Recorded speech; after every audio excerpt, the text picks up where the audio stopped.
ದಾವಣಗೆರೆ ಜಿಲ್ಲೆಯ ಚನ್ನಗಿರಿ ತಾಲೂಕಿನ ಕೆರೆಬಿಳ್ಚಿ ಗ್ರಾಮದಲ್ಲಿ ಒಂದು BZ ಜಮೀರ್ ಅಹ್ಮದ್ ಅವರ ಪರವಾಗಿ ಒಂದು ಭಾರಿ ಬೃಹತ್ ಪ್ರತಿಭಟನೆ ನಡೀತು. ಪ್ರತಿಭಟನೆ ವಿಷಯ ಏನಪ್ಪ ಅಂದರೆ ಸಚಿವ BZ ಜಮೀರ್ ಅಹ್ಮದ್ ಅವರನ್ನು ನೂತನವಾಗಿ ಆಯ್ಕೆಯಾಗಿರ್ತಕ್ಕಂಥ DK ಶಿವಕುಮಾರ್ ಅಂದರೆ ಕರ್ನಾಟಕ ಸರ್ಕಾರದ ಮುಖ್ಯಮಂತ್ರಿ ಆಗಿರ್ತಕ್ಕಂಥ DK ಶಿವಕುಮಾರ್ ಅವರು ಸಂಪುಟ ಪುನರ್ರಚನೆಯನ್ನು ಮಾಡಿದ್ದಾರೆ. ಆ ಒಂದು ವಿಚಾರದಲ್ಲಿ BZ ಜಮೀರ್ ಅಹ್ಮದ್ ಖಾನ್ ಅವರನ್ನು ಸಂಪುಟದಿಂದ ಕೈಬಿಡಲಾಗಿದೆ ಅಥವಾ ಅವರಿಗೆ ನೂತನ ಸಂಪುಟದಲ್ಲಿ ಅವರಿಗೆ ಆ ಒಂದು ಪ್ರಥಮ ಲೀಸ್ಟ್ ಏನು ಬಂದಿದೆ ಆ ಲೀಸ್ಟಲ್ಲಿ ಅವರ ಹೆಸರಿಲ್ಲ ಅನ್ನುವಂಥ ಒಂದು ವಿಚಾರದಲ್ಲಿ ಒಂದು ಪ್ರತಿಭಟನೆ ನಡೀತು. ಪ್ರತಿಭಟನೆ ಸಂದರ್ಭದಲ್ಲಿ ಸಾಕಷ್ಟು ಒಂದು ಜಮೀರ್ ಅಹ್ಮದ್ ಪರವಾಗಿ ಒಂದು ಘೋಷಣೆಗಳನ್ನು ಕೂಡಲಾಯಿತು. ಇದೇ ಸಂದರ್ಭದಲ್ಲಿ ಜಮೀರ್ ಅಹ್ಮದ್ ಅವರಿಗೆ DCM ಕೊಡಬೇಕು ಅನ್ನುವಂಥ ಒಂದು ವಿಚಾರ ಕೂಡ ಕೇಳಿಬಂತು. ಸಾಕಷ್ಟು ಆಕ್ರೋಶದಲ್ಲಿ ಮುಸ್ಲಿಮರು ಪ್ರತಿಭಟನೆಯನ್ನು ಮಾಡಿದರು. ಆ ಪ್ರತಿಭಟನೆ ಹೇಗಿತ್ತಪ್ಪ ಅಂದರೆ ಆ ಒಂದು ಕೆರೆಬಿಳ್ಚಿ ಗ್ರಾಮ ಅಂದರೆ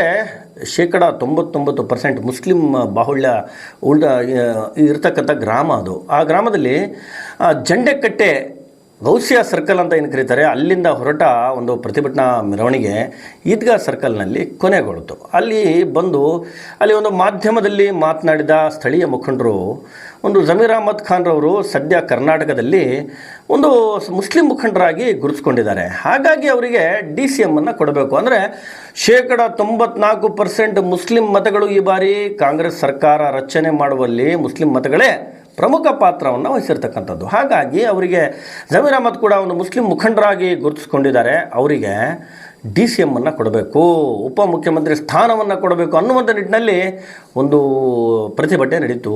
ಅದನ್ನು ಒಂದು ಕೂಗು ಕೇಳಿ ಬಂತು. ಆ ಸಂದರ್ಭದಲ್ಲಿ ಸಾಕಷ್ಟು ಪ್ರತಿಭಟನೆಯಲ್ಲಿ ಯುವಕರೆಲ್ಲ ಪಾಲ್ಗೊಂಡಿದ್ದರು, ಸ್ಥಳೀಯ ಮುಖಂಡರು ಪಾಲ್ಗೊಂಡಿದ್ದರು.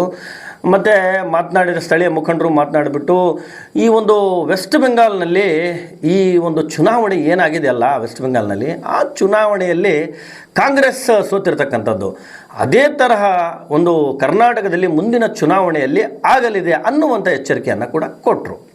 ಅವಕಾಶ ಪಟ್ಟಿಯಲ್ಲಿ ಇರಲಿಲ್ಲ. ಎರಡನೇ ಬಾರಿಗಾದರೂ ಏನು ಅಸ್ಸಲಾಮು ಅಲೈಕುಂ, ನಮಸ್ತೆ. ಇವತ್ತಿನ ದಿವಸ ನಾವು ಕರ್ನಾಟಕ ಸರ್ಕಾರ ಅವರು ಏನು ನಮ್ಮ ಮುಸ್ಲಿಂ ಅವರಿಗೆ ತಾರತಮ್ಯ ಮಾಡಿದ್ದಾರೆ ಇದರ ಬಗ್ಗೆ ನಾವು ಎಚ್ಚರಿಕೆ ಸಲುವಾಗಿ ಇಲ್ಲಿ ಬಂದಿದ್ದೀವಿ. ನೀವು ಕರ್ನಾಟಕದಲ್ಲಿ ನಾವು 94%ಗಿಂತ ಜಾಸ್ತಿ ವೋಟ್ ಕೊಟ್ಟವರಿಗೆ ಬರೀ 1 ಸೀಟ್ ಕೊಡ್ತೀರಿ. ಯಾರು ವೋಟ್ ಕೊಟ್ಟಿಲ್ಲ ಅವ್ರಿಗೆ 3-4 ಸೀಟ್ ಕೊಡ್ತೀರಿ ನೀವು. ನಾವು ಕಾಂಗ್ರೆಸ್ ಗೌರ್ಮೆಂಟ್ಗೆ ಎಚ್ಚರಿಕೆ ಕೊಡ್ತೀವಿ, ಮುಂದೆ ನಿಮಗೆ ಬಹಳ ತೊಂದರೆ ಆಗುತ್ತೆ. ಬೆಂಗಾಲ್ನಾಗೆ 0 ಬಂದಿದೆ, ಡೆಲ್ಲಿದಾಗೆ 0 ಬಂದಿದೆ, ಕರ್ನಾಟಕದಲ್ಲಿ ಕೂಡ 0 ಬರ್ತದೆ. ನಿಮಗೆ ನಾವು ಎಚ್ಚರಿಕೆ ಕೊಡ್ತೀವಿ. ದಯವಿಟ್ಟು ಈ ತಾರತಮ್ಯ ಬಿಡ್ರಿ. ನೀವು ದಯವಿಟ್ಟು ದಯ ಮಾಡಿರಿ. ನೀವು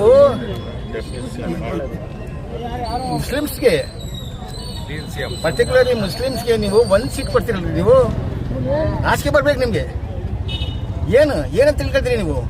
ನಾವು ವೋಟ್ ಕೊಟ್ಟಿದ್ದೀವಿ, ನಾವು ನಿಮಗೆ ಗೆಲ್ಸಿದ್ದೀವಿ.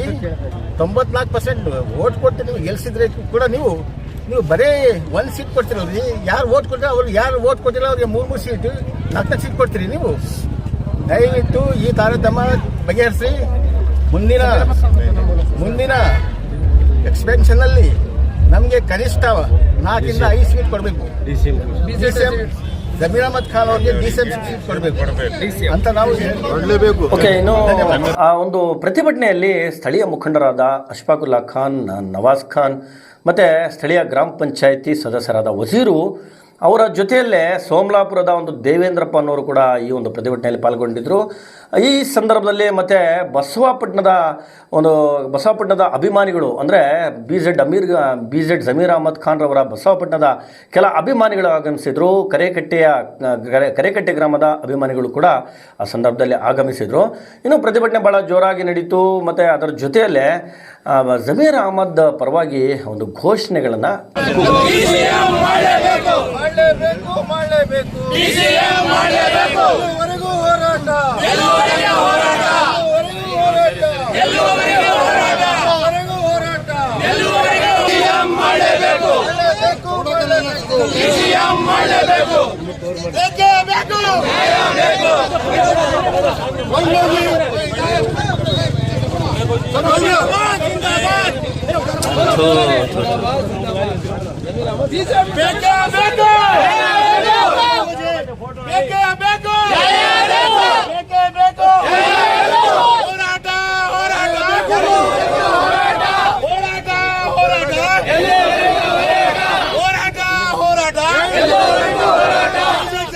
ಅಹಮದ್ಗೆ ಬಿಜೆಪಿ ಜಮೀರ್ ಅಹಮದ್ಗೆ ಬೇಕೇ ಬೇಕು